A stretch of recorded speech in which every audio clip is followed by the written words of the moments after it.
Hey, I'm Marcus. And I'm Nick. We are working class nerds. Cue the intro.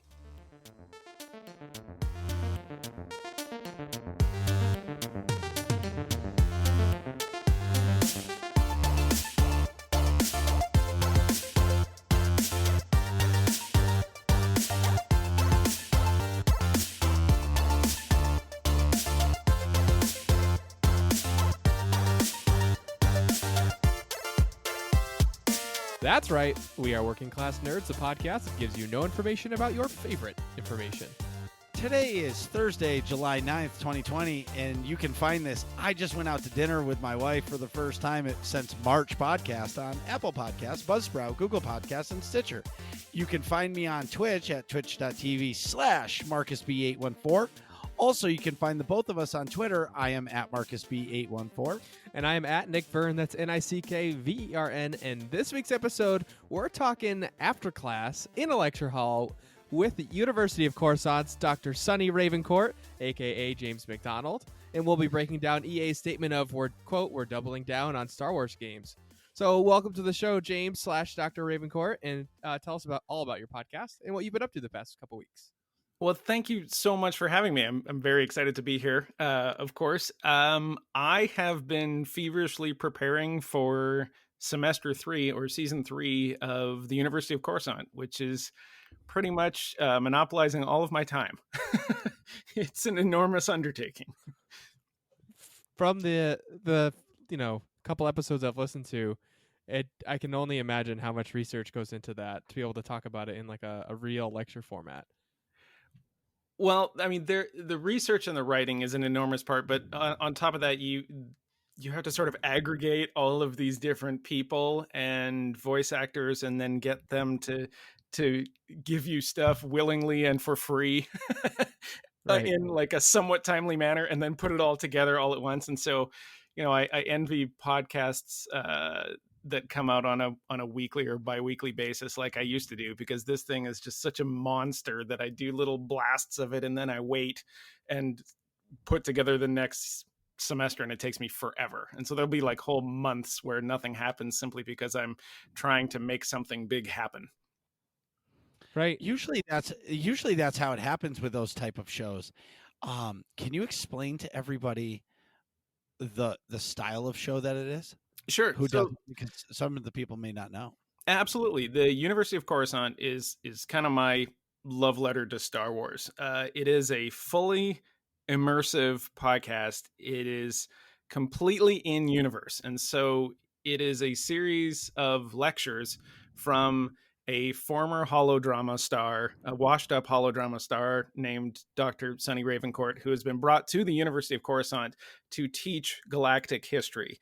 And the whole first semester was on weaponry, and then the second semester was on bounty hunters, and this upcoming semester is going to be on ancient Sith.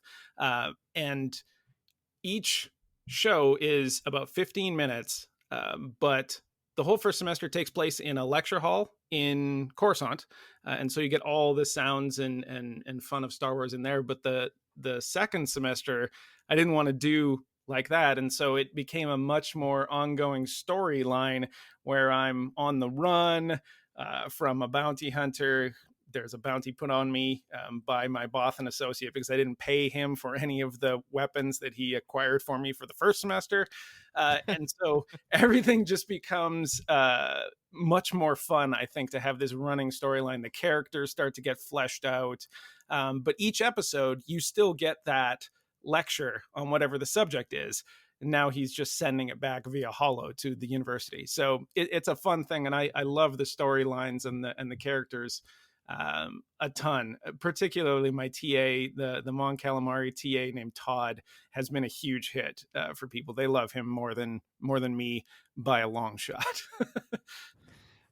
My personal favorite is the probe droids. I'm not going to spoil it for anybody because I want them to listen to it. But the probe droids just did it for me. That made my day. Well, there's so many fantastic sounds in Star Wars that are just so recognizable. Like when you say the word probe droid, just in your brain, it just starts to make those exactly.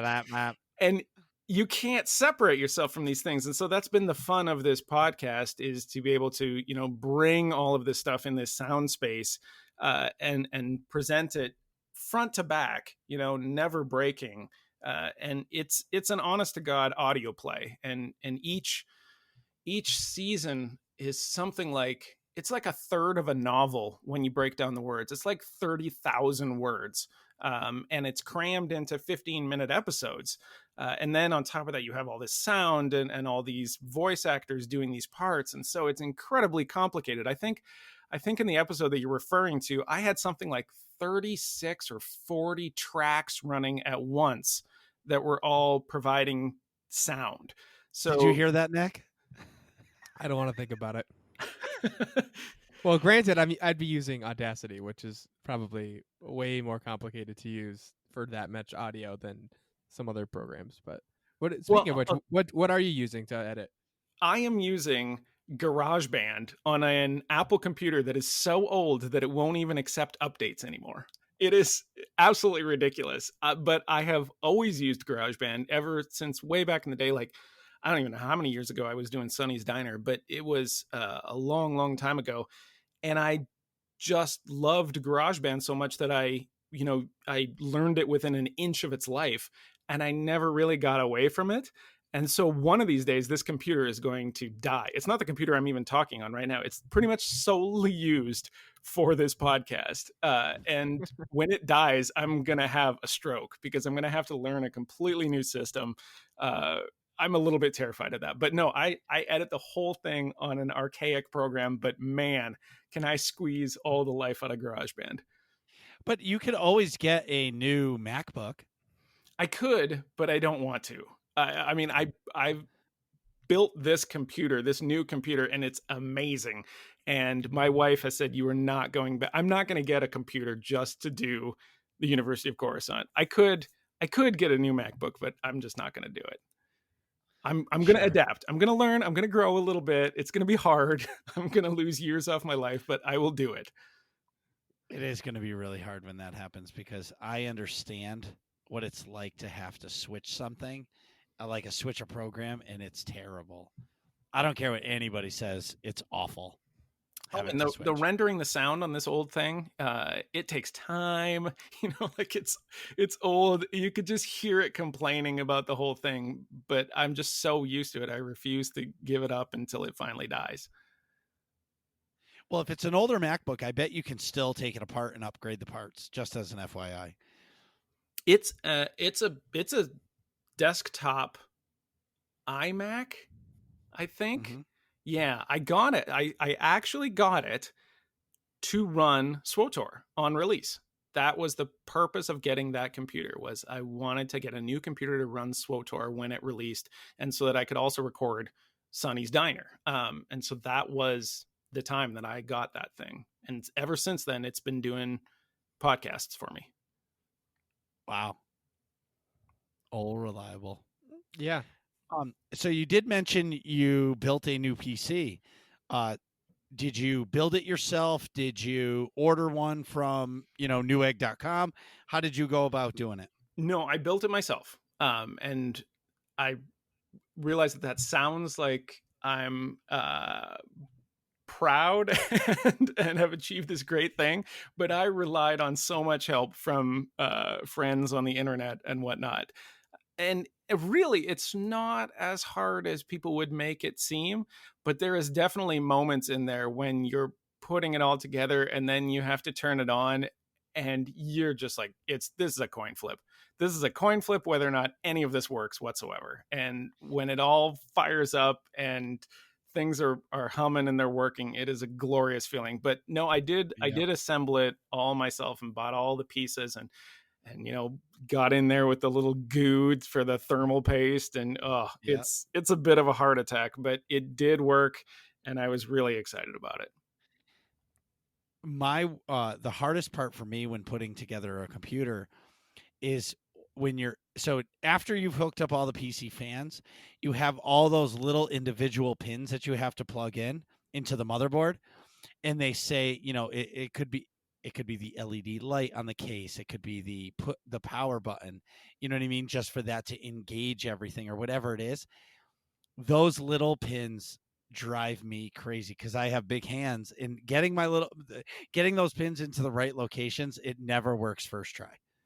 It's pretty terrifying when you have to put all of the little pieces in the motherboard because they don't really explain a ton of that. And this particular board, see, I did this previously like 7 years ago. And this time the board I got it required more power connections. And so I'm kind of looking at this thing as like, well, this looks important and it looks like I should put a power thing here, except I don't have the right connection for that. So is it okay if I just like cobble together some other ones and plug that in, or am I going to fry this whole thing and, make it worthless? Because I've actually built some guitar pedals and I had some success with that. And then one of them I completely destroyed in the process of building it, and it never turned on. And there is nothing more just heart stopping than getting to the end of it and having nothing work. Because I'm not an electrician. Like, I don't know where I screwed up. It just either works or it doesn't work. And if it doesn't work, I had to send it to a guy in New York and ply him with like $30 to even figure out what was wrong with it. And then he just put the new parts in and fixed it and sent it back to me. And that was the last pedal I ever built. Whoa. That's intense. See, yeah, this is, I love all this. So, as custom for me, what video card did you buy? Because this is something I really do care about. I got the 2070. Nice. I was looking at the 2060 Super and the 2070, and people were talking about, it's minimal differences, but eventually somebody said, just get the 2070. You're going to pay like $30 more and it'll last you longer. And so I went with that, and I'm extremely happy with it. And so, all right, so you have a brand new computer, right, Nick? Nick just bought a new laptop. His old laptop had the worst video card ever. He couldn't play Minecraft on that. That's how bad that computer was. Okay, I could play Minecraft. Just I'd have to turn down the graphics a little. They'd be too intense for it. Exactly. So Nick got a new laptop, and Nick, have you used your PlayStation? Not since I started seriously playing on my laptop. No, I think I turned on the PlayStation maybe twice. I'll give it 3 times. 2 times it was to watch Brooklyn Nine-Nine on the Hulu app on the PlayStation because it's connected to the TV in my room. And then the 3rd time was to download the really big Call of Duty Modern Warfare update in case I ever wanted to play on the PS4. But I never actually played a game on it. And I just went back to playing on my PC. Wasn't that update like some sort of monstrous thing that made the news? Yes. All of their updates are humongous, and then one of them in particular was like 50 gigabytes or something preposterous. Oh. Well, yeah, but it took, wasn't it like it downloaded 80 gigs, but the final download was only 50? Yeah, it was some ridiculous number. I think you're right. Nobody knows why. And nobody knows why. Yeah, the whole game is like 120 gigs or something like that of hard drive space, which is like, for people, if you have like a 256 solid state in a laptop, like me. No, I think mine's 5 something. But that's your whole box, man. Your computer is now a Call of Duty machine, and that's it. Yeah, but they do make a solid state external hard drive now, so an external solid state drive. Yeah, so you can put all your games on that, but that's just another USB thing that has to be plugged into your laptop. Right, and I only have 3 USB things anyway, so I gotta get a hub for sure. So, James, what was the first game you played on your new laptop? Oh, it's not a laptop. This is the full tower. I mean your desktop. I'm sorry, I was thinking about Nick. And to be fair, like the tower that I got this tower 7 years ago for the previous computer, and everyone's like, make sure you get enough tower space. And so I bought the biggest tower I could, like just an absolute monster. And it's the complete opposite of what my friend would be looking for in a computer, something nice and compact and everything. I'm like, no, I just need it to hold everything, period. It's an absolute monster. The first game that I played, I can't remember if it was Elder Scrolls Online, which is not terribly graphically intensive, but I know I played The Witcher really Ooh. quickly because I wanted to turn that all the way up and see what that looked like. And the other one that I really wanted to test it on was No Man's Sky, because that one had been bothering me, like just actively bothering me because I had to turn it down a few times to make it run effectively. And so I fired up No Man's Sky on 11 across the board, and I was super, super excited about it. Oh, That's awesome. That's a great feeling. Yeah. Oh, it's brilliant. I mean, it's a feeling that can only be really explained to a person who's been there before, to have, because you don't just like suffer with a computer with bad graphics for a while. You suffer for like years, right? Before you Right. actually make that change. And then when you do make the change, it's just you don't know what to do with yourself. It's just like all the opportunities are in front of you. Right. It's Yeah. like staring at you getting a plate of different food and not knowing which to start with or something like that. It's like turning on color TV. Well, and on top of that, you have Steam, and so you have all of these games. You're just like, what do I download? And you have to make decisions. And so you sort of just like download almost everything all at once, and you're just a kid in a candy store. It's been so much fun. Oh my God, I forgot about my Steam library. That's a dangerous game because I've got games that I've put like 500 hours into on there. If I revisit those, it's going to be like my life's over. I have. For me, that would be like Fallout New Vegas. If I go back to New Vegas or something and start a new campaign, forget about it. Or Skyrim. I haven't played Skyrim in like more than 5 years. You played 200 plus hours on that game, I think. No. For Skyrim, I played about 250 to 300 on the Xbox 360 and then another 300 or so on the PC. Whoa. And Fallout New Vegas is like the same thing, basically. And I'm the complete opposite on Steam. My Steam library, I have like 150 games, and I've only played Call of Duty. I'm that way with Civ. The Civ series has sucked up, years of my life. And there's just astronomical numbers for hours played on that. That one's always dangerous. I'm like actively a little bit scared to start campaigns on Civ. Sure. I've never got into Civ, but I've had a lot of my college friends were super into it, so I can sort of appreciate from a distance. But I'm almost afraid to jump in because it seems really fun. Also, it's just so deep now. I mean, it's got like years and years and years of development and systems and mechanics and things like that, and so it's always a little bit scary. It's one of those games where you feel like, God, I wish I would have caught this at the beginning. Well, I don't ever feel that way because I always get the new one whenever it comes out because I'm a huge fan. But like for other people and for other types of games, like Stellaris, I think was one of them, or like the Crusader Kings games. Like sometimes I'll want to play one of those games, but there's, they're like 9 expansions in and they've added all this stuff and you can't wrap your brain around the basic mechanics because it's just mechanics upon mechanics. I think that Civ would be that way for a new person. Yeah, I can see that. I feel sort of similarly about Rainbow Six Siege. Like if you jumped into it originally, there weren't that many operators or, in maps, but now there's so many more operators. There's so many things to like be listening for and looking out for as options that people can do. That would be a little overwhelming to start now and like be really aware of what's happening all because of that layers and layers of mechanics, Right. So, Nick, what have you been up to this week other than flipping me off on the highway on your way home from work today? I thought that was epic. So we talked about that before the show, but we should definitely talk about that on the air. So I don't know where Marcus was coming from dinner. And I was coming back from work and it was obviously on the same highway in the same direction. So I'm driving home from work. I'm like, shit, I got to hurry up. I get out of work at like 7:30 and we're supposed to start recording at 8:30 and that obviously didn't end up happening. But I'm rushing regardless. And I'm like, oh, hey, this guy has a Star Wars sticker on the back of his truck. Oh, wait a minute. There's 2 Star Wars stickers. Wait a minute. That's Marcus's truck. There's no way that's not Marcus. So I pulled up next to him. Sure enough, it was. I'm like, all right, how do I say hi? Oh, I'm going to make him think that like I'm an angry driver. So I laid on my horn and then flipped him off. And his head whipped around so fast. He was ready to like rage and like have his his giant lifted truck eat my little tiny Subaru. And then he saw it was me and, cracked a giant smile and flipped me off back. And then I passed him and got off the exit. Yeah, you were out.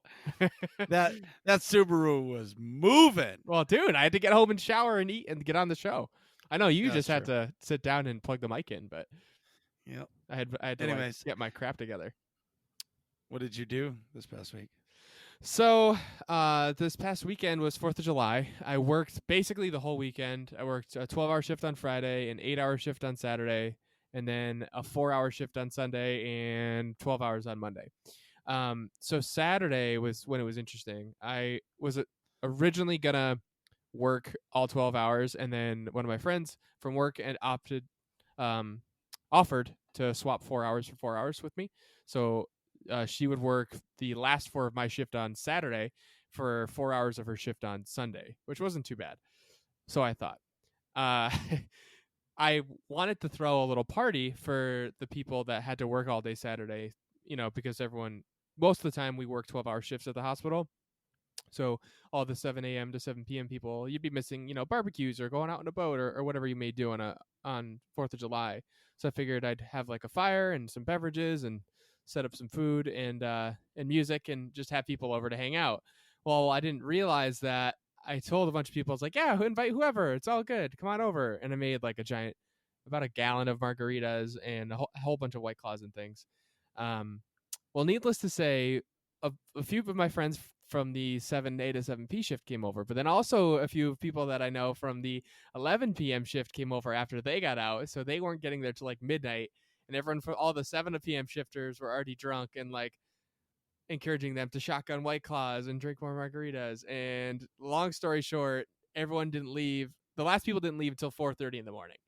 Oh, and you had to work the next day? Yeah, granted, I only had to work 4 hours, and I didn't have to go in until 11 a.m., but still, I was so cripplingly hungover. It was brutal.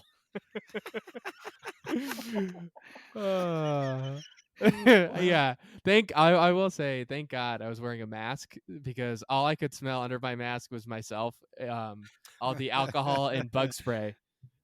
I was making myself nauseous. That's a fantastic combination. Yeah, it was like a little with just a sprinkle of campfire. I smelled like a chemical factory or something. But go ahead. So in video game stuff, I've just been playing a good chunk of Call of Duty, mostly multiplayer stuff. I hopped online with Marcus and Ven and Katarina and Al, friend of the podcast, all friends of the podcast, last night, which was pretty sweet. Last night was really fun. We tried some new maps and things and got frustrated with people who are way better than us, as per Call of Duty tradition. And then and can we just talk about how if you're using a controller, the aim assist is God. Yeah. Like I thought I was I remember playing on the Xbox and I thought I was pretty good. But come to find out, it's all aim assist. Yeah. Aim assist helps you kill people. Definitely. So believe it or not, people say that keyboard and mouse have an advantage over the controller. I agree with a sniper rifle if you're far away because you can hold the mouse where you want it, but in a closer quarters combat, the controller is way better. Yeah, definitely, because of the aim assist. Because when you start shooting, it helps you get to that point to shoot them, and then you're just holding the trigger and they're dead. Right. Yeah. You definitely acquire your target and stay on it more reliably with the aim assist on the controllers that they have built into it. Although I wonder if the aim assist is turned off when you're in a lobby with a controller and it's only people with controllers with you. I'd be curious to see how that works, because obviously when they were playing against us, we were all on PC and they were on controllers. We could see it, but I wonder how that works normally. You can turn off controller play. No, I know. I mean, if you're like me playing on my PS4, if I'm in a lobby of only people playing with controllers, do we all have aim assist still, or do they just turn it off? Oh, okay. No. Controllers always use aim assist. Okay, that makes sense. But so yeah, a bunch of Call of Duty for video game stuff. I think I'm probably gonna have more gaming upcoming because I've got a whole week off next week, so I don't have to work at all. So I can just jam all day when no one else is home.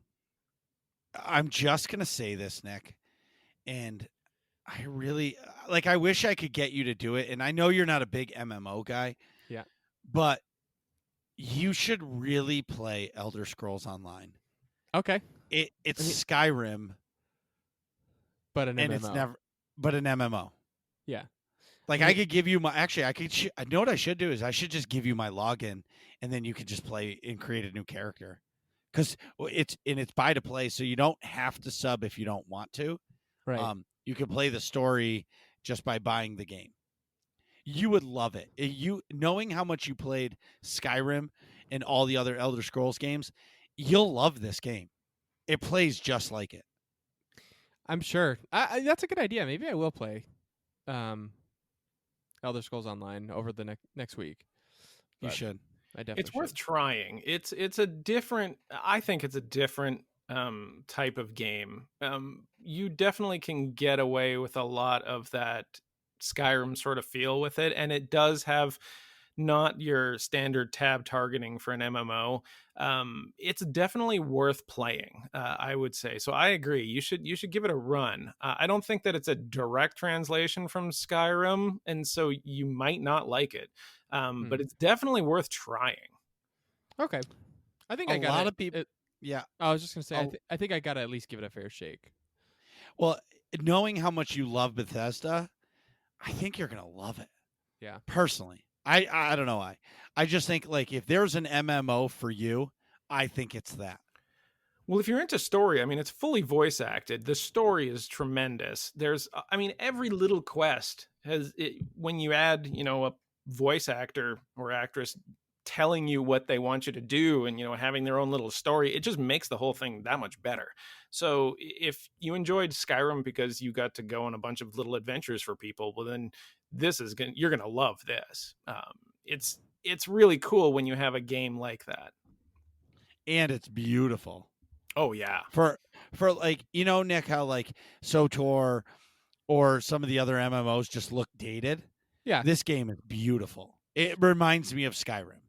You know what's funny? I actually signed up for the beta for ESO, but I didn't have a computer to play it on, so I got a beta code and then this is 2 laptops ago, so this laptop was probably like $300 or something, and maybe even less, and had like no graphics card at all. Then I tried to play this on it, so obviously I couldn't.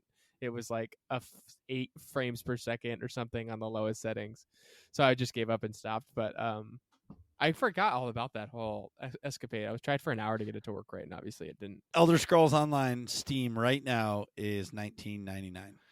All right, I'll buy it after the show. I'll pony up to $20. Yeah, Nick, I promise. I think you're really going to enjoy it. Just because it plays to me, it plays like Skyrim. Yeah, I need to. Like we keep saying this. I just got to go do it, and I've got a whole week off. There's no excuse. I got to try it. It's got one of the weirdest mechanics of any game I've ever played, though, and that is the way that they do the auction house. Okay. Each guild has their own ability to get a vendor be a little mini auction house. And so you sell things within all the different guilds. There's no central auction house. It is bizarre, and I can't really explain it well, but it is definitely something to keep your eyes out on. The upside is that it incentivizes all these guilds to, put seller to bid, basically, to put a seller in a very popular place. But the downside is you have to be usually a member of that guild to sell anything from that particular vendor, but you can be a member of 5 different guilds. So there's some weird things going on in there. It's definitely worth $20 though. I'll definitely check it out. That sounds interesting. And Nick, I have a low B character, so if you play, I can totally play with you. After playing it after playing it in that Where to Start event again, a lot more made sense because I had somebody walking me through it, where the stuff that confused me is only because the only MMO I've really only invested my time in is SWTOR, but I had somebody who's a pro, and you're already a pro because you play Skyrim, or you've played so many hours of Skyrim. Right. So, I got to play that. But can I talk about another sort of game that I started playing a couple weeks ago. Sorry for my sidebar. Oh, no way. That was a perfect sidebar. And I know James here can talk a whole heck of a lot about it. It's not a video game. It's what would you call it? A board game technically, but it's like a minis game. Yeah, it's like a wargaming miniatures game. Yeah. It is called Star Wars Legion. It's not new, but it's new to me. And my good friend Joey Feta, who we've tried to get on the show 17 times. I know him through Yukon Paintball originally, but he has a whole setup at his house. He painted all the miniatures. He made 2 different environments in Tatooine and on Endor, and we started playing a few times now over the past couple of weeks, and it's really awesome. It's like, how would you just like the quick summary I'd give is like if it's kind of like chess, if every time you tried to take a piece, you had to roll dice against each other. And then also, instead of chess pieces, they're Star Wars characters. So you've got like squads of stormtroopers versus squads of rebels as your pawns, and then you've got like Darth Vader or Luke as your like queens or something. You know the way that I explain it to people is if you've ever seen like a World War II movie where they've got a giant board and it's like a map and they've got their little troops and stuff and they have sort of shuffleboard cues that they're moving their guys around to explain where they're going to attack and things like that. It's like that, only on like a 3x3 foot board or a 3x6 foot board. That's a perfect analogy. That's exactly the visual you should picture in your heads, podcast world. But it's really fun. Now Joey and I are talking about getting different expansions, which give you different characters, and there's a way to balance each army so that you can not just, one person can't just buy like Palpatine and Boba Fett and have Darth Vader, you know what I mean, and have all these cool characters that are demolishing everybody. Each character or sort of squad or figure, I guess, is set a point value based on how powerful they are in the game, and then you have a cap on how many points you can use. I think it's like 800 typically in competition per team. So it's interesting. Joey's been staying on the Rebel side of things. I like the Imperial side, which is probably a surprise to no one that listens to this. And yeah, I'll be definitely talking more about Legion as we continue to play, because I know he just got Boba Fett, and I can't wait to use him. I really want to play this game. I would love to play this game. Yeah, Marcus, next time we play, we'll work you into the schedule so you can come too. Yeah, it's definitely something I want to check out. Well, you're going to open yourself up to like this entirely different universe of gaming, because there's a variety of games like this for almost any style, particularly with Star Wars, and they're highly, highly competitive. They have, locals and regionals and nationals and then world championships and all of this stuff. This is like the sort of the ground-based tactical one, but then there is X-Wing miniatures, which sort of started it all, which is like a dog fighting type of thing with ships. And then you have Armada, which is a capital ship sort of fight, and then you have like squadrons that come out and everything like that. And it's a whole world of this kind of stuff, and there are people that just dedicate themselves to exactly this. So yeah, James, before the show started, you were saying you competed with Legion and did pretty well. How far did you make it? I didn't compete with Legion. Oh, sorry. I've maybe played a tournament or two in Legion, but I never really was serious about Legion. What I was serious was way back in the day, like in 2014 or something like that, with X-Wing miniatures, and so I competed locally, and then I actually ran a tournament where I invited like people from all over the Midwest to come to Iowa City and play as a charity event, and that was great. And then I went up and I competed in the World Championships in Roseville, Minnesota, and I got in the top 8 out of like 300 some people. I played the Saudi Arabian national champion and the German national champion. I think I beat the German national champion. Either way, it was tremendous. It was like 4 days long or something like that. You had different waves of the first day, and then you went into like an elimination bracket for the people that made it to that. It was crazy. It was this huge, intense thing, and I had a blast. I flew an interceptor, a Lambda shuttle, and a TIE fighter. With specific pilots, you can get all these little upgrades. So my interceptor pilot was Sunterfell, and I had the Emperor on the shuttle and everything like that. And it was a blast. It's a huge, hugely geeky thing, enormously nerd, but it was so much fun. But it took so much practice to like get really good at it.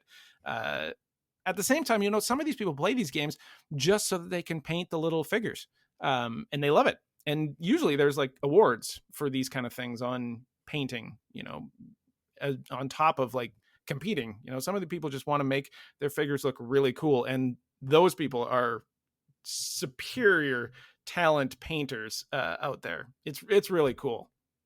I think that's one of the big draws for Joey in making his figures, because it's like therapeutic for him to just sit quietly after work or during the day, whatever, and put on like a podcast or something and just paint for a few hours and make everything like meticulously perfect.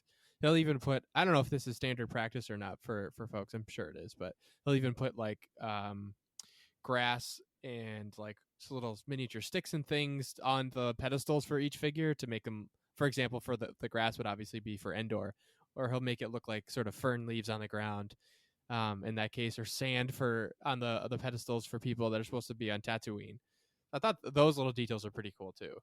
Oh yeah, I mean, it's a whole niche culture of these kind of things. It's very hobby based, and there's a whole, cottage industry for miniatures, miniature painting, and miniature creations. And some of the stuff that people can do is just amazing. It is one of the reasons why I got into X-Wing miniatures is because I didn't have to paint the ships because the ships came pre-painted. Right. And there's nothing more irritating than playing with a bunch of, plasticky looking things that are just a stock gray. But in X-Wing, the ships all, came pre-painted. And so, maybe I put like a stripe on it or something like that to make it look cool. But other than that, but Legion is entirely unpainted. And so when I've seen a picture of what you were playing with, like somebody has put in a lot of effort to make those things look cool. And when you're moving them around and stuff, it is a cool feeling to have them look awesome in this little battlefield. Definitely. The ATST that Joey did is, well, it's like roughly to scale. So compared to the figures, so it's just this enormous figurine compared to the little stormtroopers and things. So it's pretty cool to have that big dominating force on the field. It's a dominating force like power wise, but also just it's this big imposing figure on the board. It's cool to see everything and how it works. But I guess that's sort of it for me. Marcus, what have you been up to this week? Nothing. Not a thing. Not one thing. So I mentioned it in the roll of the show that tonight was the first night since March or February that my wife and I went out to dinner, just us two, no kids, and somebody served us food. And let me tell you how fantastic it was. Appetizers, drinks, dinner, even dessert. Listen, I felt like a king today, or I still feel like a king, I should say. I don't care what anybody says. I understand COVID is happening right now, but there is nothing on this planet like you going to a restaurant, you sitting down and somebody serving you food. It's a wonderful feeling. And then when the food's fantastic, it's even better. Done there. Enough said. Yeah. So Death Star Troopers is getting really close. I know I said this last episode to beating Revan on hard mode. That fight sucks. We're almost there. So the last episode I was saying we were consistently getting to the third floor. Now we're getting to the final phase of the fight. It's just a matter of it's going to work one of these times, and we're just going to win. I was joking with the team and saying I was going to smash my monitor when we win because we've been working so hard to beat it. And then Ven was like talking about like some 1G star or something. I guess he did that. I have no idea. But I'm going to lose my shit when we finally beat it because it'll be like that'll be a huge milestone, and then we can just move on. Anyways, Call of Duty, man, I can't thank you enough, Nick, because coming back to that after all these years of not playing it because back in like when Black Ops 1 and Black Ops 2, those were really my games. Like the Modern Warfare for whatever it was, Call of Duty 4, Modern Warfare, the original Modern Warfare. Mm-hmm. That one I loved because it was the first one. And like Modern Warfare 2 and Modern Warfare 3, but like the Black Ops versions really were my jam. Yeah. I found like the art style of that and the way how fast paced it was, it really bled to my way of the pray and spray model. Yep. And I really, it was funny in like Black Ops, I could go 20-3, no problem. But in Modern Warfare, I would go 4-20. So it was, I always felt like Modern Warfare was a little slower and a little more tactical, even though it was still fast paced because it was Call of Duty. Yeah. But this Modern Warfare I feel like it has almost embraced all of the Call of Duties up till today and put a little bit of everything into it. I started using the M13 gun and I'm really enjoying it. Ven says once you max it out, he'll and you get all the attachments, he has like the build for it that like makes it perfect. I'll do that at some point. I've also been playing the Division 2. So I always wanted to play the first one, but because I always felt as if SOTOR, I couldn't play another game because I was cheating on SOTOR. I finally just said, F this, and this is back when I started streaming, that I am going to start playing the games that I want to play, and I'm going to stream them, and it'll almost put me at like accountable to play these games. Yeah. So I started playing it. I will say it's a little freaky for me because they have like voice echoes. You know in Fallen Order, Nick, when you find wait, James, did you play Fallen Order? I am playing Fallen Order. So I am too. We'll talk about that in a minute. Yeah. So and I'll keep it spoiler-free for the record. Right. So you know those force echoes you find in like somebody's talking? Yeah. Mm-hmm. You find that in the Division 2 as well. And it like shows like two people walking out of a restaurant and like two gang members off to the side. And they came out and they're like, they said it was just going to be, it's just another type of flu. It's not going to be that bad. It's going to be over soon. And then like you're in a war zone of a city that like it's completely been decimated by this virus and the virus has already wiped people out. And there's no zombies or anything. It's just killed everybody. And the people who have survived have, there's the good guys and the bad guys and then the innocents, of course. Right. But it's a really intense game. Like when you're playing a duck and cover third-person shooter, I find that is more intense than a Call of Duty game where you're running and gunning. Yeah, because I feel like it gives you like accountability for getting shot, kind of. Yeah, and it's super tactical, and these AI are really smart. Now, I'm not far into the game where I'm going to get smoked, and I'll probably have to quit because I suck at this game, but I'm at the point now where it's still fun, but they like, all of a sudden, I have the whole room under control. All of a sudden, 3 dudes are like behind me, punching me in the face, and I'm like, I don't even know where the melee button is. I don't know how to kill these guys. So, but the reality of the real times of COVID-19 and the Division 2, it actually hits kind of home. And it makes the game more immersive, I'd imagine, right? But it also makes it feel a little more creepy. Yeah. My saving grace is it's not set in Boston or New York City. The first game was in New York City. Their big new expansion brought you back to New York City. Mm-hmm. But this one takes place in Washington, D.C., which I have no ties to D.C. So I'm just like, they're talking about like, oh, do you remember going to this restaurant? And I'm like, thank God I don't know that. But if it was in Boston and they were like, oh, do you remember Brico? I'm going to be like, oh, fuck, I can't play this game. Yeah, that would creep me out big time. So also streaming has been so much fun. Thank you so much to everybody who has followed me, subbed to me, just been there for me, because I haven't been streaming that long, and I feel like I'm having so much fun doing it. It's bringing out another side of me as a gamer and as a personable person, because I do love to talk. So it's just another avenue for me to get to do that. And this week I've actually been off. Like I haven't streamed since Sunday because Nick and I were guests on the Star Wars Battlefront podcast. Shout Yep. out to those guys. On Tuesday, which we're recording on Thursday of this week. And it was a really fun show. And I'm really excited for it to get uploaded so I can share it with all you guys to listen to it. Also, too, I ordered a new mic probably like 2 months ago. As soon as the Elgato Wave 3 mic was announced, I got right onto their website and ordered it.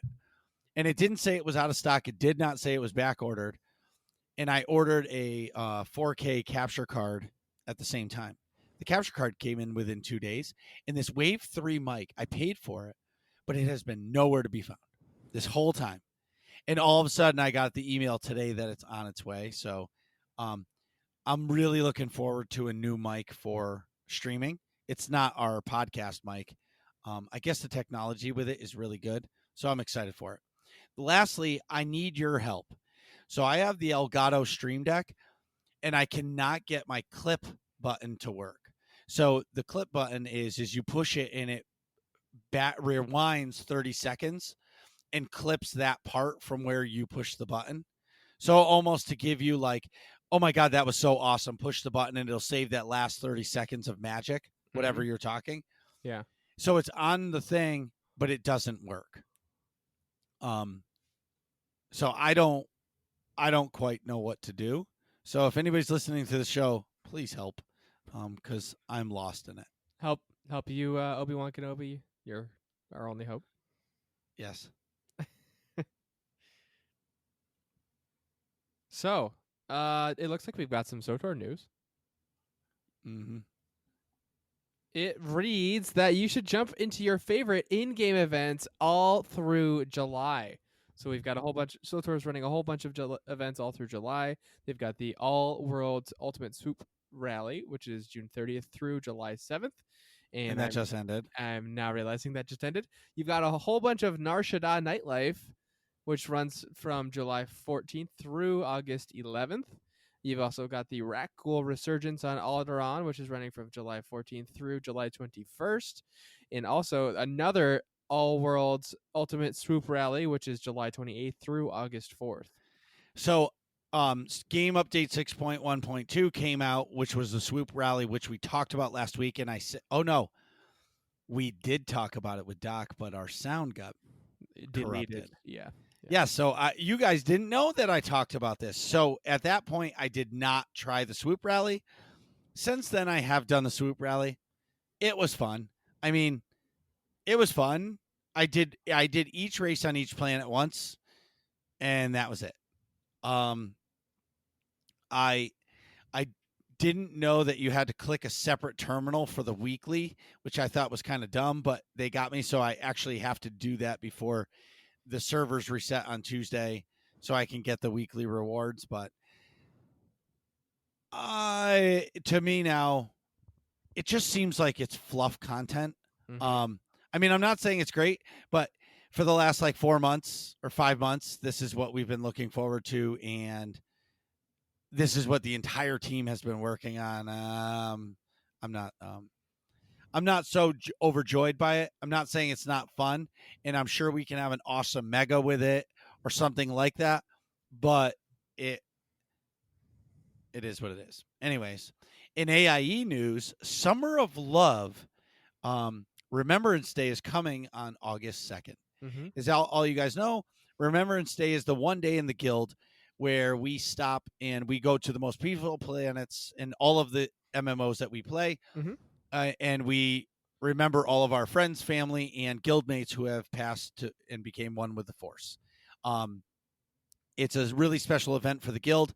Events will be happening every night, August 1st through August 9th. So check the AIE's Discord and get the guild calendar from the website, and it'll show what events are happening, what day and what time, because there will be something every night of the week throughout all of the games. Every other week in Star Wars: The Old Republic, every other Friday, Mei Lung is hosting Master Mode Flashpoints. For what, you ask? He's doing the Aerotech Ice Mount quests. So I think you need to beat 3 master mode flashpoints. I don't know how many, but didn't you earn this mount? But the master mode flashpoints are actually tough. You have to do the mechanics. You need a tank, you need a healer, and you need 2 DPS to clear some of them.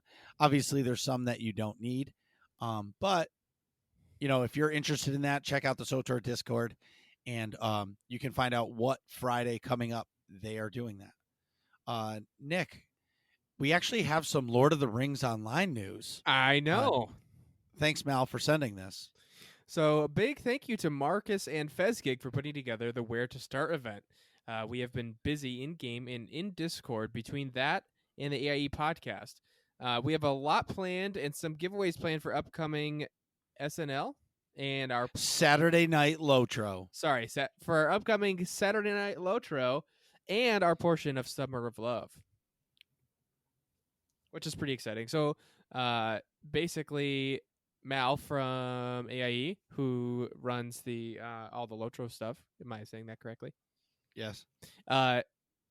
Is just saying they've got a whole lot of things planned for Saturday Night Lotro and a whole bunch of Summer of Love things for AIE. So if you're into Lord of the Rings Online or want to check it out, here's how you can. If all this sounds fun to you, go to aie-guild.org, jump in the Discord, and ask for a guild invite. Whether or not you play Star Wars The Old Republic or Lord of the Rings Online or any of the other games we play, we would love to have you. Yes, you. We're talking about you, that guy in the red Suburban driving down the highway, listening to this at work. Yes, you. And listen, and now even Call of Duty, like it's not an MMO, but we do have an active Call of Duty group. So if you get into the Discord, go into the Nomads channel at me. I will get you in the guild, clan, regiment, whatever it's called, and come play Call of Duty with us too. Somebody is playing Call of Duty almost every night, and it is a lot of fun. Just be warned that Call of Duty sometimes brings out not family-friendly language. That is true. Not particularly. We're never aimed at each other. Always aimed at the people that are better than us that shoot us. Yeah, there could be some F-bombs. So, anyways, Nick, do you have to use the bathroom? As always, I do. So we'll be right back. Jeez, Nick, hurry up. We're trying to finish this podcast. And we're back. So today we're discussing our thoughts on EA's statement that they are, quote, doubling down on Star Wars games going forward. So I guess we're all going to sort of go around the table, the philosophical table, I guess, and answer the question, how do we think that EA's done over the past 8 years of their contract to make Star Wars video games with the following games? Star Wars The Old Republic, Lego Star Wars, Battlefront 2015, Battlefront 2019, or Battlefront 2, I should say, 2019, Jedi Fallen Order, and also the upcoming game Squadrons. Who would like to go first? James, how do you think they've done generally with their license? Yeah, just a general question, not even getting into the games, but how do you think they've done over the course of the last 8 years with their license? I think they've done, I'll give them a B. And I think that I'm perpetually an optimist with a lot of these things. It's that way with the movies too for me. Everyone wants to pick their camp with regards to The Last Jedi and then Return of Skywalker. And they kind of get entrenched and they're like, I hate this and I love this. Or some people are just toxic and hate everything. I'm much more the optimist on all this stuff. And I think they've done a pretty serviceable job with an IP that is so enormous, right? Because it's really going to hit home for a ridiculous number of people. And they're going to be more invested than they should be in some of these games. When SWTOR came out, they really promised a lot and they delivered on some of it. And then it went free to play. And man, I was there for that. Sonny's Diner, my original podcast way back in the day, was a pre-launch podcast. And it followed that whole thing and it saw the rise and the fall of it. I saw the devs come in and then the devs leave. And I saw, one of the doctors leave, which was a big deal. And that, really, that was tough to watch. A lot of people were unhappy with that, and you built a lot up on that game as far as what it was going to be for you. And then it didn't really hit home for everybody, and frankly for most people. And so that was a frustrating thing. The Battlefront games, I think, had a weird run. Obviously, with the most recent one being released and then just dead quiet for, I don't know what, like a year or something like that. And then all of a Yeah. sudden they're like, oh yeah, this still exists. Let's put a bunch of effort into it and make it the game that, we could have been doing a year ago. And so that was very strange, but it's a good game now. It's a very playable, fun game. Um, I think the Lego one, even though it's not really my jam, probably knocked it out of the park the cleanest right off the bat. They came out with it. It was good. It was great. I mean, all those Lego games are great. It was funny. It was witty. And that's what it is. And so that was a pretty good one. So I don't know. Like, I'll give them a B. I won't give them an A, but I also won't give them like a D or something like that, because I think that anytime you're having to deal with launches of this size for this many people, there's only a few companies in the world that can do it. And so I've been fairly happy with it. SWTOR has become what it is, and a lot of people still love it. And the Battlefront games are what they are now, and people are complaining that they're shutting them down. So that's a pretty good sign. Squadrons, I've got a lot pinned on Squadrons. I am one of those players that loved TIE Fighter. I loved, TIE Fighter versus X-Wing, all that stuff from back in the day. That was really, those were formative games for me. And so I have a ton pinned on this one. I'm a big flight simulator guy. I don't know what it's going to be. I'm a little scared at the $40 price point. I think that it could be a little bit of like Counter-Strike for the modern era, like a game that is just a multiplayer thing with a little bit of a tack on of this campaign just to get you into the different ships.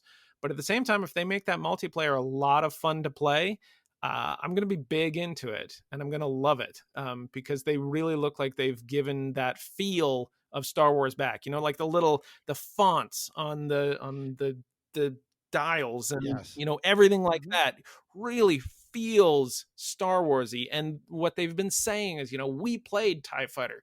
We think that this is the game that we would have wanted back in the day if we had supercomputers. And Sure. that I like that. So B, that's what I'm giving them. Okay.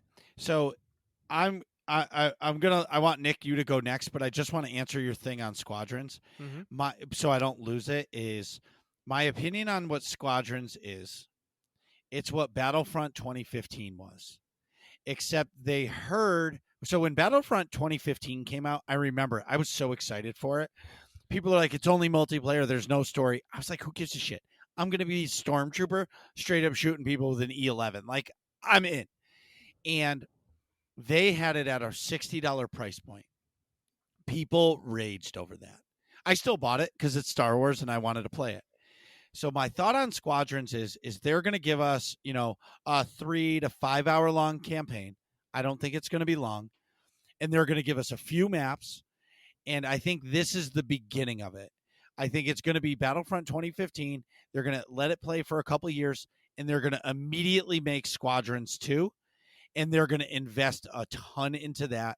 And they're going to get all the data of what worked in the campaign that they gave us, what worked in the multiplayer, what maps, did they play domination or capture the flag or whatever it would be? Did more people play Galactic War? You know what I mean?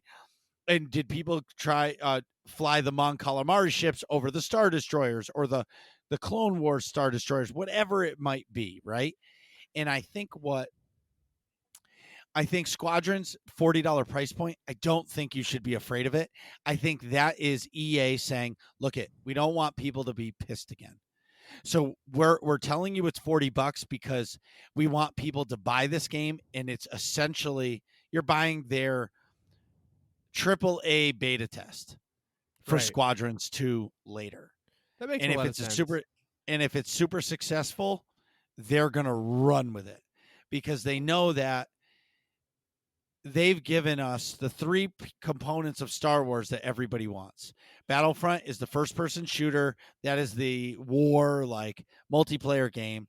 You get Fallen Order, which is the straight-up linear-ish story game where you get the story and it's fun.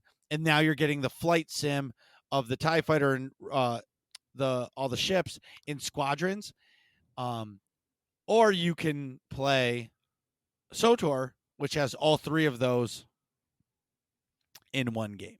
I think that you're right, but for different reasons. I think you have to look at like the evolution of the flight sim. I mean, it's a dead genre, and it has been for about 10 to 15 years. Like all of these games that came out with real flight sims and space flight sims and everything like that, with the exception of, maybe Elite Dangerous, and then Star Citizen, which is still, not made. There hasn't been another one. And so this to me says there's a couple guys in, inside EA or inside their dev studio that really wanted to bring this back and managed to sell them on giving them a shot on this. And so you're right that I think that this is a bit of a test balloon on it, but for different reasons. I think that like convincing EA to release a flight sim, which has been a not profitable thing for the last 15 years, is a big jump. And so for them to put all their eggs in that basket would be probably too much. But for them to give it a shot, I think is amazing, because I think that they're underestimating how many people really have nostalgia for those 90s flight sims. Sure. I think that's fair to say. So, Nick, how do you think EA has done over the last 8 years? If I should give an overall letter grade, I think I would go with like a B minus, like an 82%. Like or maybe C plus, B minus, somewhere in there. Like, you kind of studied for the test, but you really could have studied a lot more. You know what I mean? But you still knew enough. You know what I mean? And it's like satisfactory. I think sort of I will say they've definitely finished stronger in recent years than they started, if that makes sense. So Star Wars: The Old Republic started before this big contract and has continued through it. And I think obviously now we're a little frustrated with the lack of sort of content coming out for that title. But there's so much on the front end that, like, looking at it over an 8-year period, I have to, like, sort of applaud them, not just be tainted by the recency bias of what's happening with SOTOR, but because of how much content and how much cool content there is there from years prior. So Lego Star Wars is just consistently like solid. So it's not super hilarious, but it's definitely like I chuckle at all the jokes in it, and it's always all the levels are always like solidly fun. It knows what it is, it sticks to that, and it does a very solid job. You know what I mean? They've been consistently just staying in their lane, and I like every single Lego Star Wars game that I've ever played. And I think that's a pretty popular opinion for most people. Sure. I think with Battlefront 2015, I think that game, it was clearly like they were testing the waters on how to redo the Battlefront franchise. And I think they came a little short in how limited that game was, like with no campaign and basically just multiplayer and sort of a limited multiplayer where you're only, the original trilogy factions and things like that. But then they sort of corrected that in Battlefront 2019 eventually, where, obviously they had some miscues at launch or before launch or whatever, but they fixed that, and now that game has all different things that you can play, all different eras, like way more customizations. It's just like an all-around really well fleshed out game now. And I think that's evident by like the 14 million player base or whatever they've had recently. Something preposterous for a game that I thought was dead like a year ago. It is that they stopped updating the game. There's no more updates for that game. And then after they announced that, they released that it was free. You can get it for free on PlayStation Plus, and now you can get it on Steam. And since then, I don't know what they said on the Star Wars Battlefront podcast, but did they say like 20 million? Yeah, 20 million concurrent players Something are playing the game. Loaded. Something preposterous. But yet they stopped. But they stopped production. But I'll wait to say my opinion on EA. Yeah. So I think you can argue stopping production on it or not, or ceasing support for it is a good move or not. I think that's probably a bit of a miscue considering how many players came back to that game, or came to it initially, like you and I did, Marcus. In the past few months. Yes. But I think like it would almost be worth it to go back and put some more devs on that case, so to speak. Like to start to make a little bit more content for it to stretch that game out, because you might convince someone like you or I to go buy some skins or go buy, I don't know, some extra stuff and get some more life out of the game and jazz it up a little, make it more profitable for you guys, but also get, these new players or returning players more involved in the community or involved in, I mean, heck, you and I just got on the Star Wars Battlefront podcast and we would have absolutely never done that a year ago, Right. So I think what they've done, what the game is really good. But I think not continuing to support it after seeing that big surge might be a miscue. So sort of in line with that sort of B- grade I gave. Fallen Order, I think, is like an A+.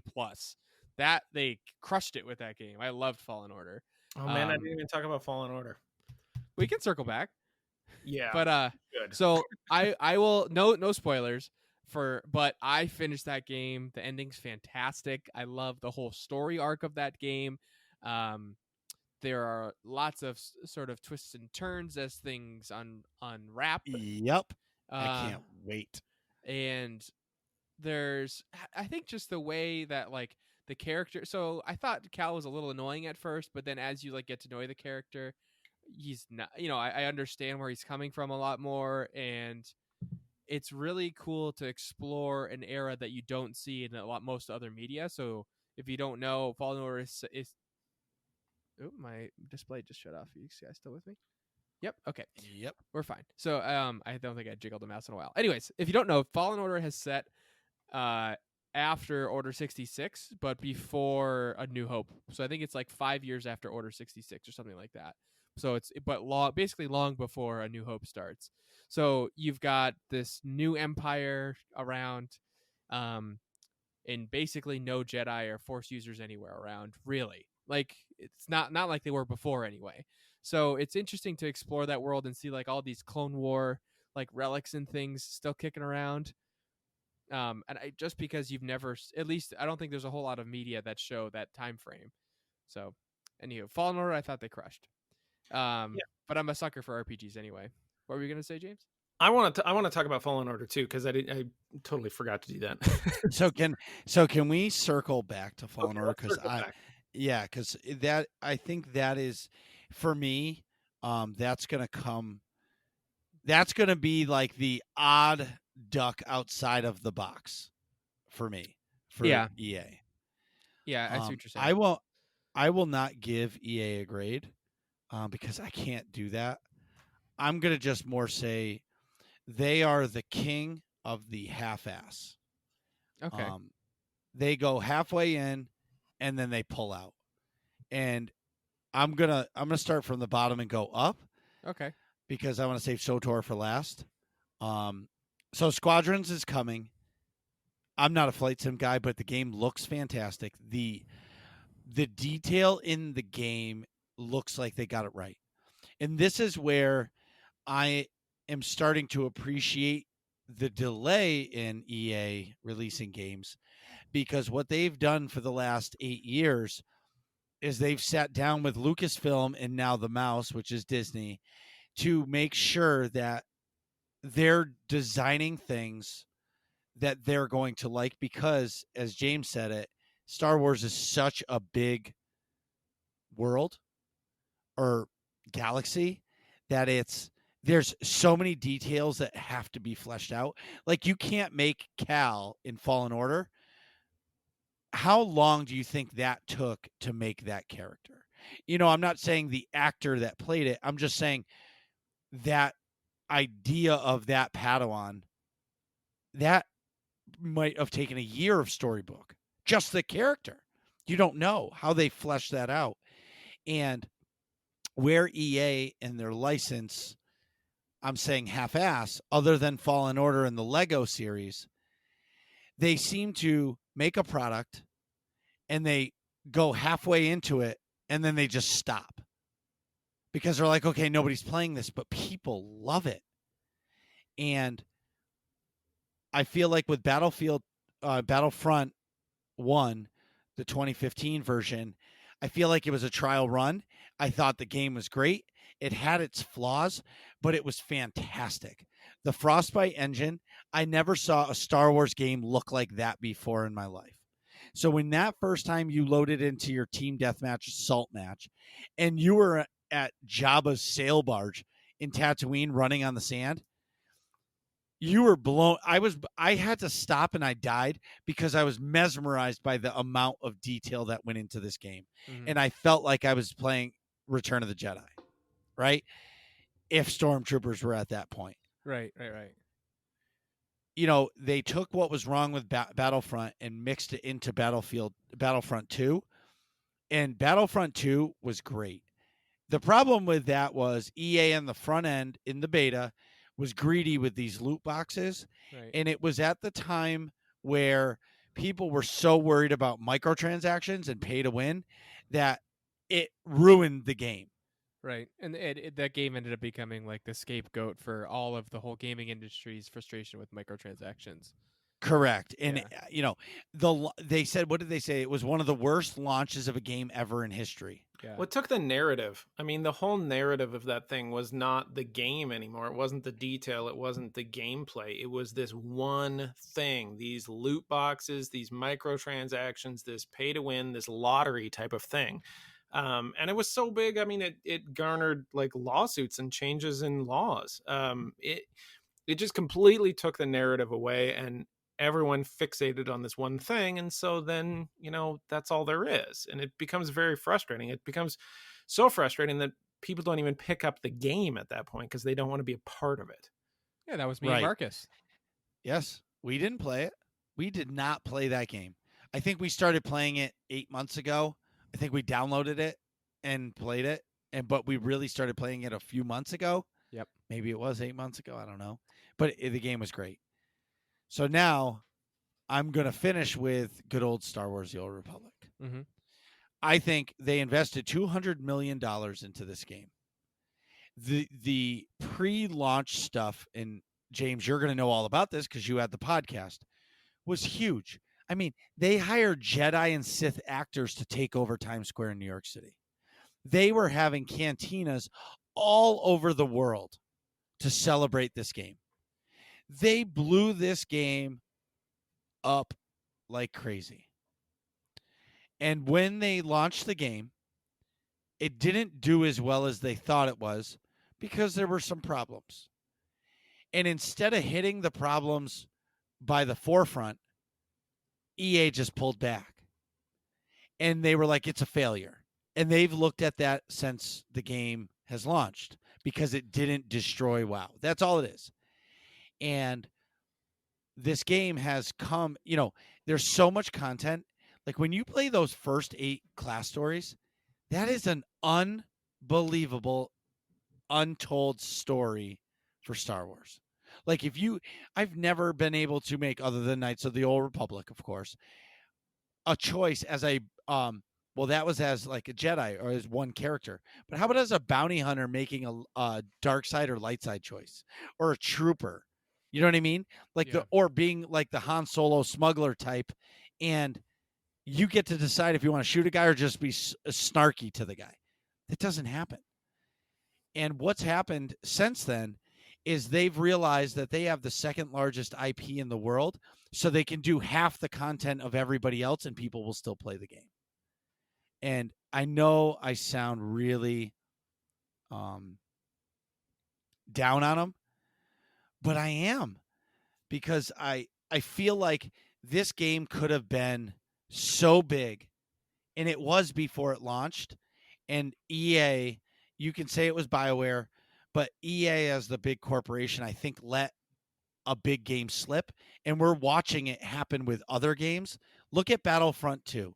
And I know we've already said this, but it has 20 million concurrent players, but EA is allowing DICE to stop making this game.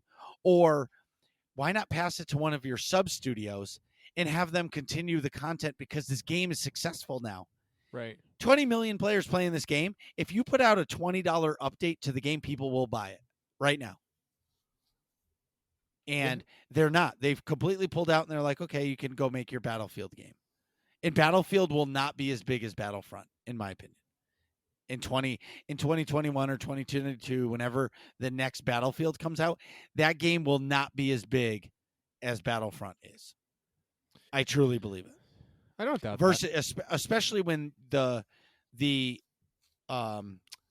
what is it when you have like the competition out there is so high. You have Call of Duty, Apex Legends, and Fortnite, right?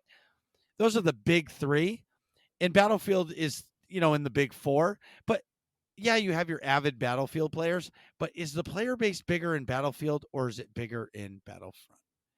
And it goes to my half-ass.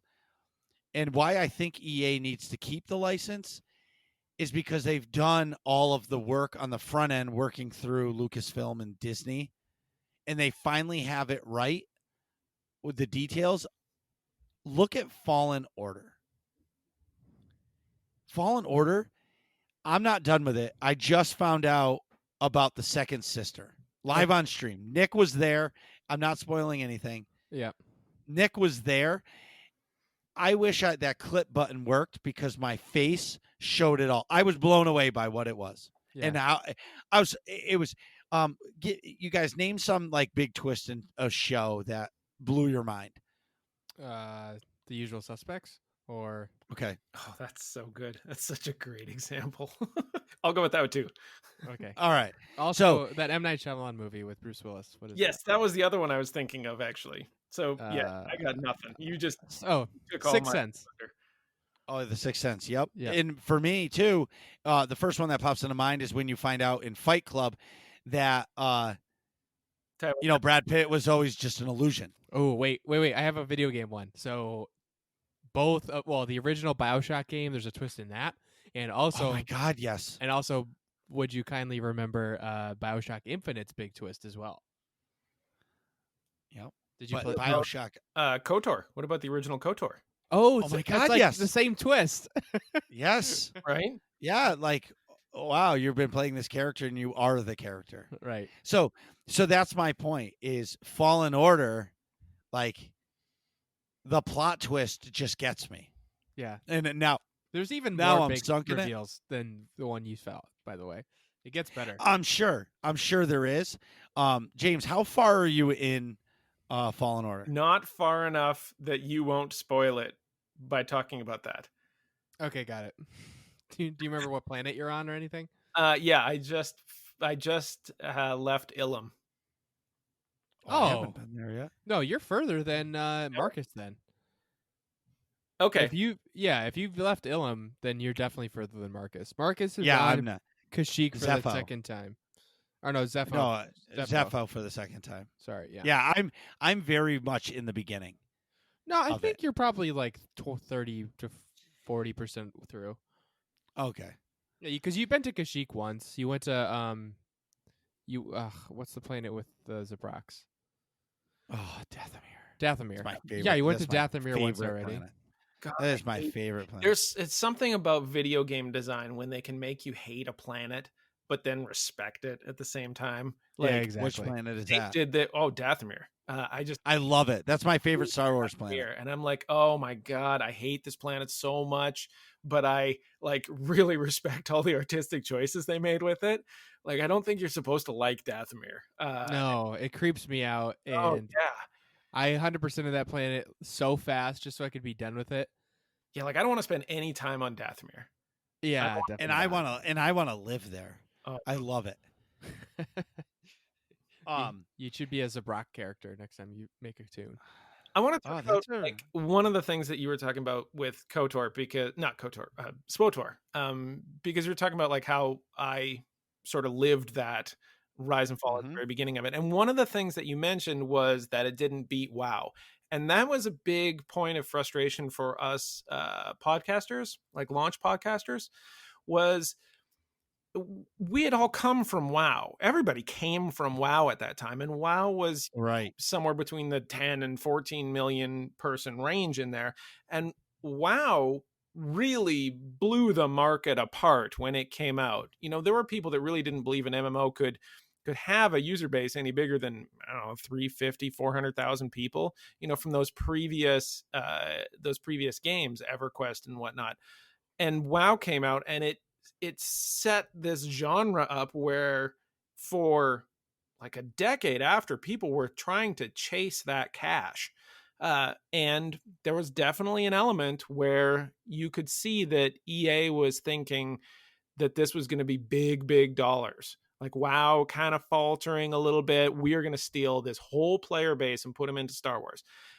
Except what they didn't realize is that WoW, 6 or 7 years into it, had 6 or 7 years of figuring things out, you know, and fixing bugs and making gameplay improvements. And so when SWOTOR came out, people compared it with a very old WoW, which was unfair, because it didn't have that time to sort of mature. And like you said, EA really kind of pulled the plug on it very quickly, which was tragic, because I think that had they had more time to, you know, develop these things, because the complaints were like, well, the Jedi temples feel empty, the cities feel empty. Okay, that's not an unsolvable problem here, right? Like we can put more people in there. But all of a sudden it's like, uh-oh, we are not going to have a 10 million user platform. Let's look at another payment model. And so it was just like sort of crushing to see that happen all at once, because you could almost see it coming a little bit. Yeah, so I played it at launch. I bought the collector's edition to get the Malgus statue. I fell in love. And then that was at the height of Call of Duty's like reign. Yeah, in like Black Ops 2, I think. Yeah, and I played it for about 2 weeks, and I was just like, I can't play this game. I'm going back to Call of Duty, because that's where all my friends were. And I found the game again years later.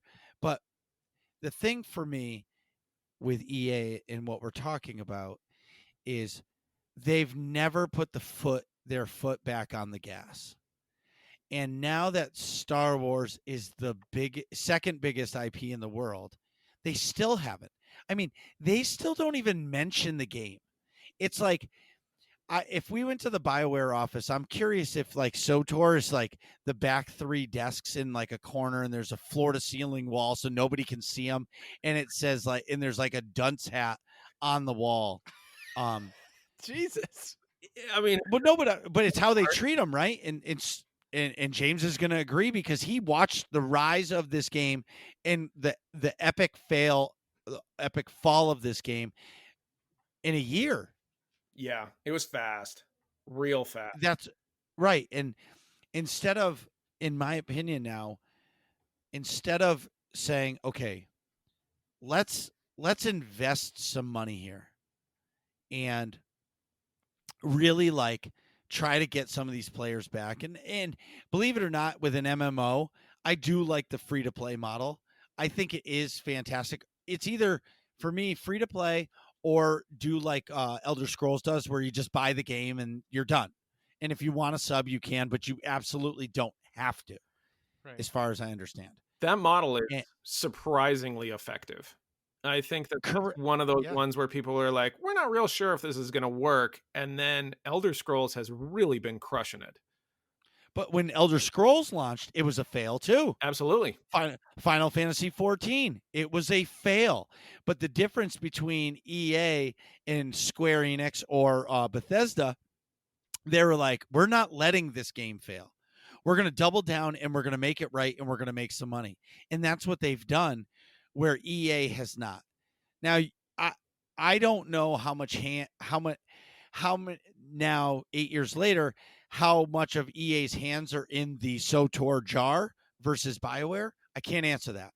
But what I can say is that every other MMO that is out there, even Rift, who even knows what Rift is, comes out with more content than SOTOR. Now, is this a hey, we're gonna create as little content as we can so we can make as much money as we can? Is it that the license costs so much that they can't afford to create a lot of content for the game? Or is it that, you know, EA is restricting them on how much content they can release? And it's making, it's gotten to the point now where, you know, there's been so much silence out there. People are leaving the game left and right. And then you have a game like Fallen Order, where it's unbelievable. Yes, it's a single player story. It's not a live game, but why not invest more into it, especially now? I don't think they can. I'm sorry, Nick. I'm stealing your lines here. Go ahead. Oh, please. They're royalty-free lines. Steal Uh, away. I think that I don't think they can at this point. I think that what happened was after that year when they made that dramatic shift, they really hamstrung the whole operation. They got rid of a lot of people and a lot of the talent left because they saw the writing on the wall. Like the community organizers, guys like David Bass, they moved on very quickly. It sort of all got pared down to like Eric Musco, and they, like you said, put him in the corner and said, okay, we can't shut this down. We just launched it. We're going to change the model. We're going to try to squeeze some dollars out of this to recoup our investment, and we're going to let it continue going. And then, they realize it's like, oh, okay, well, we're making a little bit of money off this thing. So let's do an expansion. Let's keep it going so long as we can make a little bit of money off of it. And the expansions have been good. But now it's too late. Like the game is dated graphically. It's not built to compete with Elder Scrolls Online, which, like we've said, is a gorgeous looking game. SWTOR is just simply not a gorgeous looking game anymore. It was very competitive when it launched, but that was a long time ago. And so I don't think you can turn it around like you could with Battlefront 2. That's an easy game to turn around. They're still very competitive as far as the look goes. Now, I don't think EA does things like turn around. I mean, they're a juggernaut. They're like trying to shift a Star Destroyer into reverse quick. That's not a thing. And so I don't expect that out of any of this. But I think that the whole, like you said, the operation from once they made that change, they're in the back corner, man. That is just something where they're going to continue to let it run so long as it makes a little bit of money. And then when everybody leaves, then they'll say, it had a good run. But so I want to talk about the graphics of SOTOR. Yes, they are dated, but if you look at all the rest of the MMOs out there, it still looks good. Elder Scrolls is prettier, but it's newer. But Final Fantasy 14, WoW, and what's the other one? Like Guild Wars 2. Guild Wars 2 is beautiful, but like I think SOTOR still looks good for an MMO. I do agree it's none of the games are like Battlefront because you can't have an open world MMO game that looks like that. Even if you look at New World, which is Amazon's MMO that's coming, it's pretty, but it doesn't look like a AAA game of 2020. You know what I mean? It's because there's so much that you need to render and make that it's not possible to make them look like that. Yeah, the one that really might wreck shop though is the new Lord of the Rings one that comes out. Because Lord of the Rings really has a lot invested in ambience. I mean, that's part of the Lord of the Rings story is these places that everyone knows so well. And so when that comes out, and then Amazon's deal, it's just every year that goes by, it's a little tougher for SWTOR's stylized art to remain competitive. So I don't see them putting more money into that. I guess so. The way I look at it is, if you run a business and you do a bad job, people will stop paying for that service, right? And I think, I wouldn't think they would want it to end. And I don't know. And at this point, my solution to SOTOR is make it 100% free to play. Open the game up to free. If you want to do flashpoints, if you want to do operations, you want to do PvP, you buy a pass for $5 each for the month or whatever it is, and you just call it a day. Because really, truly, the only reason to subscribe is for operations and PvP, or because you love the game. Really, that's what it comes down to. It's a tax to play those two parts of the game, because everything else is pretty much unlocked. And their model is if you sub for 1 month, you get all of their story content. And a topic that got brought up to me this past week, since we've been having this discussion, is when Ben Irving was the game producer, he created this model of coming out with chapter content every month or so, right? For a year, every month there was a new piece of story. So it was like an hour of story a month. And there were subscriber rewards and all of these things. And, people can joke about the subscriber rewards that were, cheesy, but there was new content every month. And that made me want to stay subbed. And at this point, people can say, oh, they didn't focus on the right things.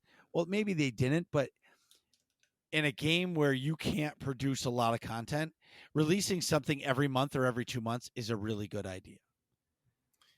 I totally agree with that. And I think that, speaking poorly about it does a little bit of a disservice to the thing that it does better than any game, which is story. Right. I mean, the story, like you said, those 8 character stories, that's unparalleled. That is BioWare at BioWare's best.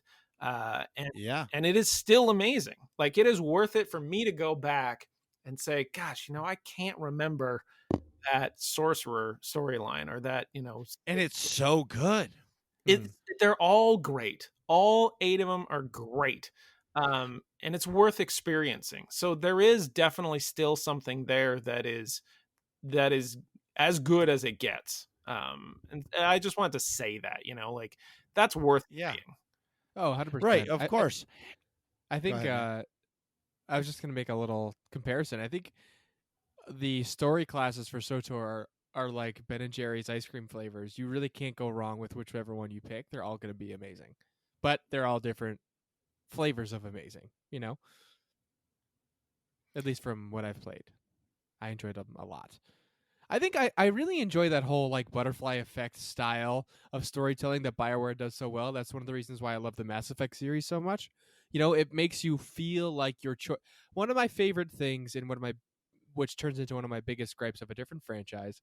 One of my favorite things in SOTOR is obviously the choices and how your choices legitimately matter and affect your story and affect your story because it becomes your story. It's not just a story that you're playing through. You can customize it to you, where another prime example of this is Fallout or Fallout New Vegas having that. You can customize your story to you because you can change how you interact with all these different factions. And one of my biggest gripes in turn with Fallout 4 is the removal of that. Essentially, all of the choices that you could make led you to the same decision. And that's totally not the case in SOTOR at all. You can have all these custom endings or custom decision trees and just different paths that you can take through all these stories, which I think makes it so much more enriched. Just to sort of piggyback on what you were saying. Right. Nick, what's the first thing you hear of when you hear of Darth Barris? Like, distaste. What's your... Yeah. I fucking hate that guy. I want to kill him immediately. Yeah, exactly. So, and that's the magic of the SOTOR story. Yeah, that just like one name like evoked this like large emotional reaction. If I had a camera on me, you would have seen me like gag a little. Exactly. Like, and that are legitimately funny too. right? Like Yes. a lot of the interactions with your side characters, I absolutely fell in love with my cohorts on those journeys in multiple different character classes. Like there, Yeah. you have a huge emotional attachment to these people. Oh, absolutely. Yeah. And then you have a game like Fallen Order, who right from the beginning you are sucked in. Oh, Like yeah. it was like the original class stories of SWTOR when you landed on the planet of Korriban, and or the Inquisitor story, and he's like, "Welcome, slave," and you're like, "Whoa, dude, do you want to get punched in the face right away?" Like, and that's what Fallen Order did to me right in the beginning. And again, and where SWTOR is so good, it's completely addictive. Like once you start playing, you don't want to stop playing that class story. And just like Fallen Order now, you got into it and you're like, whoa, this is untold. And Yeah. you're like, okay, one more mission. One more mission. Yeah. And then next thing you know, you're like, I'm supposed to get back to my ship and I don't know where I'm going. And all of a sudden you get captured by some bounty hunter. Ah, yeah.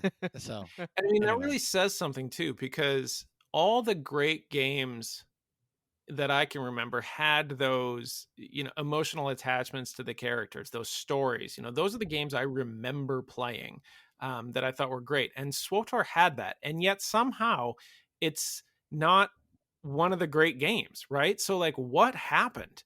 And it's all of those other little things, but then the fact that they pulled the plug on it so fast, it just makes it Right. frustrating because there are elements of that game that are A plus, and yet somehow it's still, never really got there. Right. It's like you gave it a B. Nick gave it a B minus. I didn't grade it, but EA gave it an F just because it didn't shut down World of Warcraft. Right. It seems It's like totally unfair. if SWTOR was like taking a grading exam, right?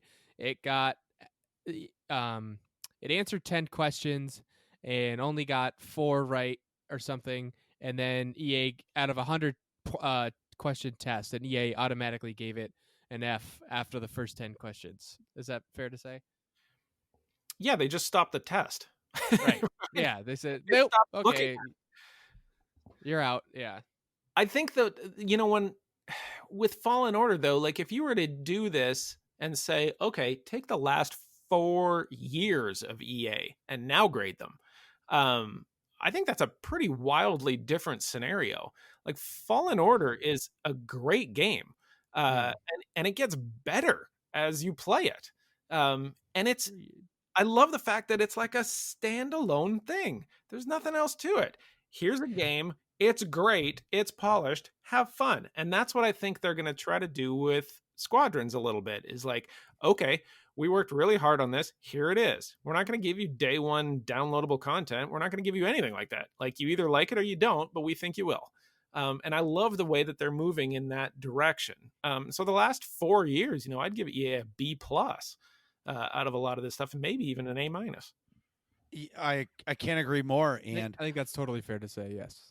the Fallen Order game, it reminds me of the old Super Return of the Jedi for the Super Nintendo. For me, it was just it was tough. It had its challenge, but it actually felt like you were in the game, like in the movie in that game back then, because of all the jumping and like the mechanics of the boss fights and all of those things. And Fallen Order brought me back to those days, or it is, because I'm still playing it. It's Man, now I really want to play this right now. All the great games over time have also just kind of felt good. Like going back to Mario, right? The jumping just feels right. Fallen Order nails that. Everything about that, which is hard to do with a lightsaber, just feels right. I actually agree with that. Me too. 100%. That- I love the double-bladed lightsaber is hands down the best feeling anything I've ever played in a game. I actually like the single blade better a lot of times, That's funny. personally. But I like the move set a little. I don't know. I guess by play style, it depends. Sure. I'd switch back and forth a lot when I was playing. But think about how hard that must be to have two different people playing that game and both be able to legitimately argue that they like a different lightsaber style better. Also, how about the fact that we can choose? Like, who would have thought to program that into the game and have two completely different move sets that you can switch back and forth On in the between and from on the fly? That's an incredible mechanic that I've never acknowledged before. That's that's fantastic. Plus, now you're throwing in force abilities on top of it, on top of all the crazy platforming mechanics that are in that game, on top of all the really really rich story details, on top of the really cool environments. My one gripe of Fallen Order, out of all the positivity, I give it a 99.5 out of 10. Is the the sort of animation or drawing or whatever you want to call it, characters for the Wookiees look terrible. Oh my God! Right? Yeah, they did. They look like they're made out of. They look like they're a rubber dog toy. God, that must be really hard or something because they're almost impossible to get right. Yeah. I think it's because I think I've been told that hair is really hard to animate. So I'd imagine something that's all just hair and long fur.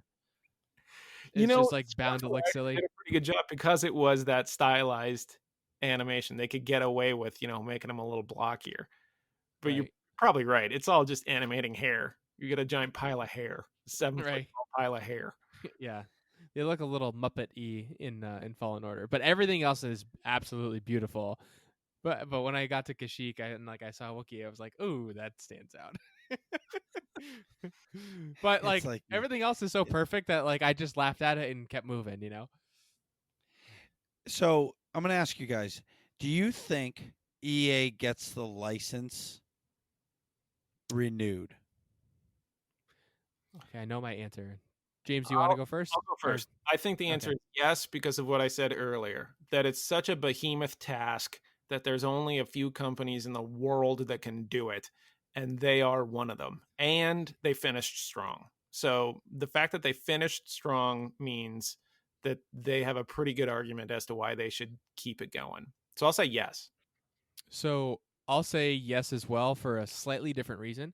To sort of think about that concept you were talking about, how with WoW versus SOTOR when they came out, I think EA has had this behemoth IP for this long, and they've worked out the kinks. And like you're saying, they've finished strong, right? So they sort of know a little bit more how to work with this, really passionate fan base and lore.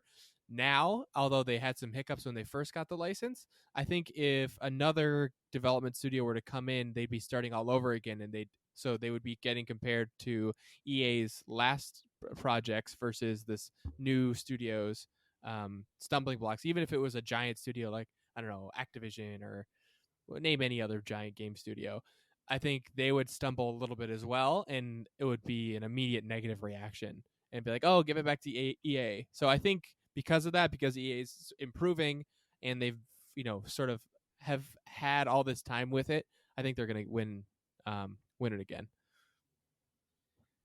Okay, so I do agree with both of you, Mm-hmm. but there's going to be one stipulation. Okay. I think they're going to make it an open forum, almost like the Unreal Engine. They're going to say, EA, you can continue your license to make these games, but we're opening it up to other studios. So Sonny's video game studios or Nick's badass video game studio, it calls up Disney or Lucasfilm and says, hey, I want to make a Star Wars game. They say, tell us about it. And they pitch it and they say, sure, do it.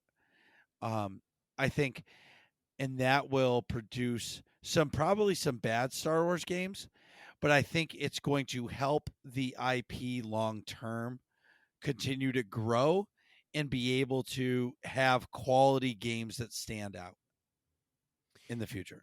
I think that makes sense. I think they would probably limit who they're giving game rights to, though. They might give can you imagine a Bethesda Star Wars game or something?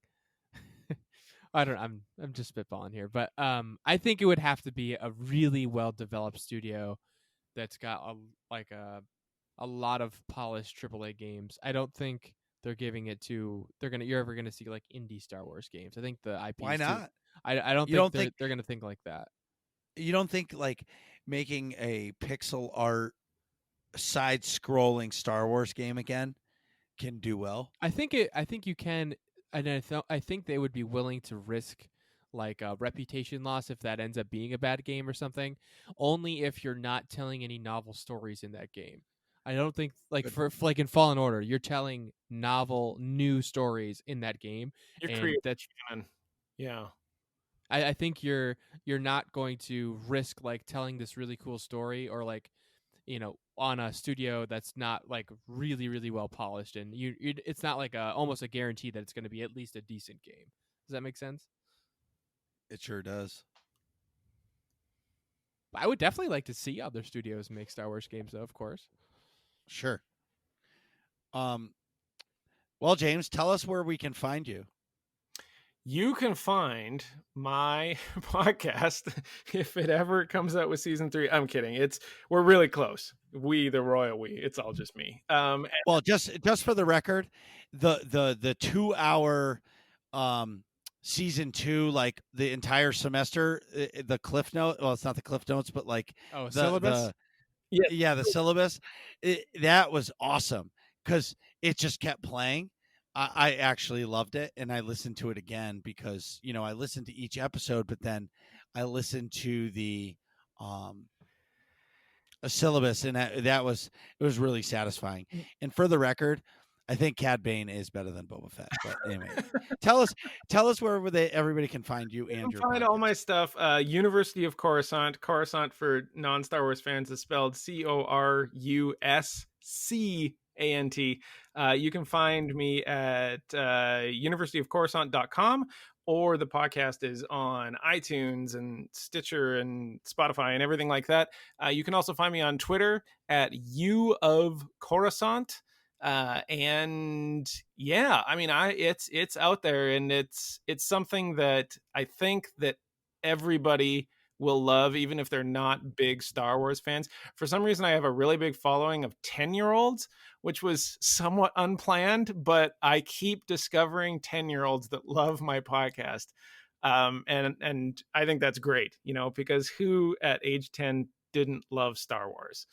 So that really makes me feel good about it. It's all the work I've ever done in my life crammed into 15-minute audio episodes. So there's a lot of labor of love in this. I think you guys are going to like it. Well, thanks again so much for coming on the show, and we'd love to have you again sometime.